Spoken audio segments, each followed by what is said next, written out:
அவர் எப்பவுமே புதுசா தானே செய்வாரு. அதனால இப்படி ஒரு கேள்வி கேட்கும் இல்ல, இப்படி ஒரு கேள்வி கேட்கணுங்கிறதுக்காகவே அவர் வந்து இங்கிலீஷ்ல தலைப்பு வச்சிருக்காரு. இப்ப நான் தமிழ்லயே வச்சிருந்தேன்னு வச்சுங்களேன், இப்படி ஒரு கேள்வி வராது இல்ல. யாருமே கேள்வி கேட்க தயங்கும் போது நீங்க தைரியமா கேள்வி கேட்கறதுக்கு காரணமா இருந்திருக்கிறது இந்த டைட்டில். டீன்ஸ்னா அந்த 10 பருவம். அது 13 வயசு ஆகும்போது டீன்ஸ், 13s 14s 15s சொல்லுவாங்க இல்லையா சார். 10 பருவம் தானே கரெக்டான விஷயம். 10 வயது 10 பருவம் தான். 10 பருவத்தில் வரதான் 10 வயது. நீங்க அதெல்லாம் பார்த்து வச்சுக்கிட்டே பண்ணுவீங்க.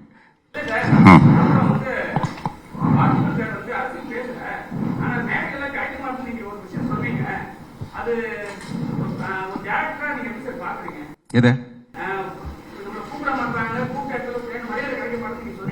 இல்ல இல்ல, நான் அப்படி சொல்லல. சில மேடையில சில முக்கியமான, இப்ப அன்னைக்கு வந்து அந்த நிகழ்ச்சி ஆரம்பிச்சதே கலைஞர் நூற்றாண்டுல வந்து ரொம்ப தாமதமா ஆரம்பிச்சதுனால, சிஎம்க்கு வேற உடம்பு சரியில்லாம இருந்ததுனால சீக்கிரமா முடிக்க வேண்டியதா இருந்தது. அப்போ ஒரு 4 பேர் மட்டுமே பேச வேண்டியதா இருந்தது. நான் போய் மேடைக்கு பின்பக்கம் போய் பேசிட்டு இருந்தேன். எனக்கு அந்த மாதிரி ஒரு வாய்ப்பு கிடைச்சது, பின்னாடி போய் பேசிட்டு இருந்தேன் நான். அதனால நான் அதை என்ன சொன்னேன்னா, பாசிட்டிவா சொன்னேன். எல்லா மேடையிலும் எல்லாருக்கும் வாய்ப்பு கிடைக்காது. நீங்க சமீபத்தில் இருக்கிற மேடையெல்லாம் கூட பார்த்திருப்பீங்க அப்படின்னு சொன்னேன் நான். செய்திகளை உடனுக்குடனும் துல்லியமாகவும் தெரிந்து கொள்ள சப்ஸ்கிரைப் பண்ணுங்க.